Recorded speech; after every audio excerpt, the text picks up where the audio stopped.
Welcome to Ageless Teachings. Join us in our exploration of the remarkable and sobering journey of Jonah, a prophet of God whose story continues to speak to us today. Far from being just a tale of a man and a great fish, the account of Jonah is a powerful reflection on obedience, repentance, divine mercy, and God's relentless pursuit of both his people and the lost. In this video, we'll walk through Jonah's journey from his call to his moment of surrender and draw out the deep spiritual truths embedded in his story. Let's begin. Jonah, son of Amittai, was called by God to deliver a message of repentance to the city of Nineveh, a city known for its great wickedness. But instead of heeding God's command, Jonah fled in the opposite direction, boarding a ship bound for Tarshish. Jonah's decision to run from God reveals a struggle many of us can relate to: the temptation to resist what we're called to do, especially when it involves discomfort, risk, or confronting those we may deem undeserving of grace. Jonah's resistance wasn't rooted in ignorance, but in defiance. As a prophet, he knew God's voice. He also knew God's mercy. Perhaps that was the problem.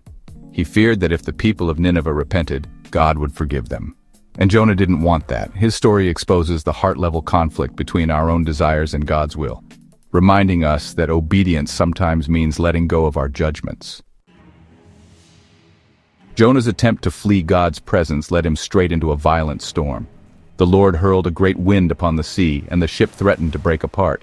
While the sailors panicked and cried out to their gods, Jonah slept in the hold of the ship, disconnected from the chaos his disobedience had caused. Eventually, the sailors cast lots, and Jonah was identified as the cause of the storm. When confronted, he confessed his identity and admitted his flight from God. Jonah instructed them to throw him overboard, acknowledging that only by surrendering himself could the storm be calmed. In this moment, we see a man who begins to take responsibility, but not yet out of full repentance.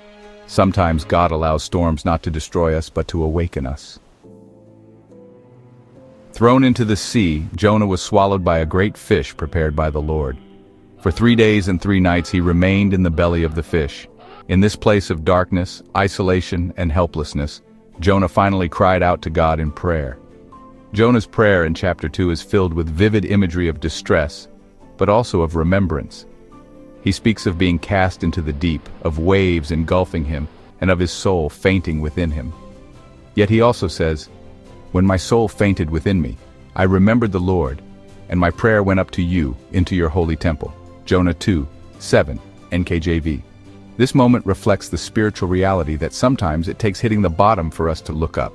It was in the depths of the sea, inside the belly of a fish, that Jonah turned back to God. His prayer is not just a cry for rescue, it's a turning point, a recognition of God's sovereignty and grace. Jonah declares, "Salvation is of the Lord." Jonah 2:9, NKJV. And with that, the fish spit him out onto dry land. God's call came to Jonah a second time.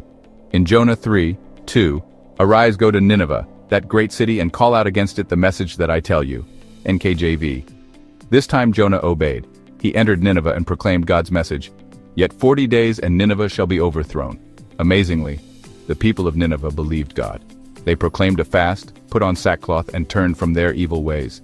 From the king to the commoner, the city responded with genuine repentance. And true to his nature, God relented from the disaster he had planned.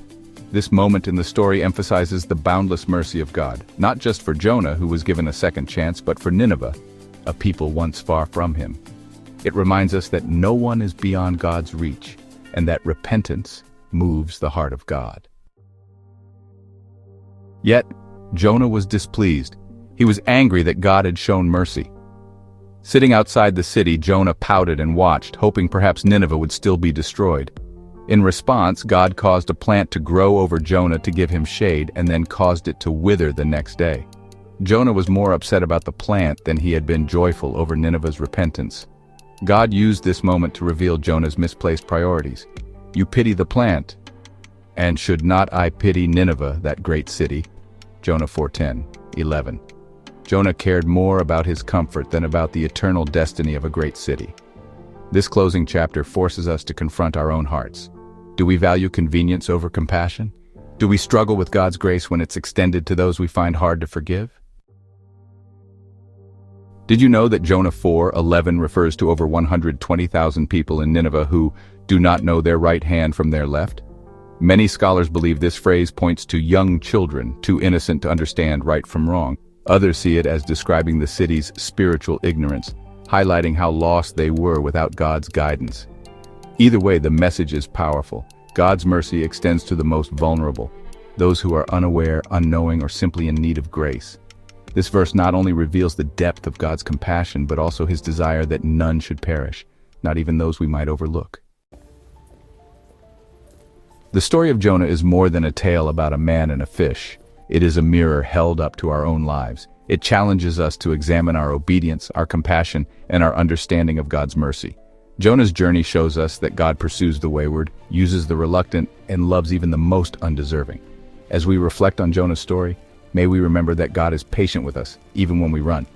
He is present in our storms, speaks in our darkness, and always invites us to return.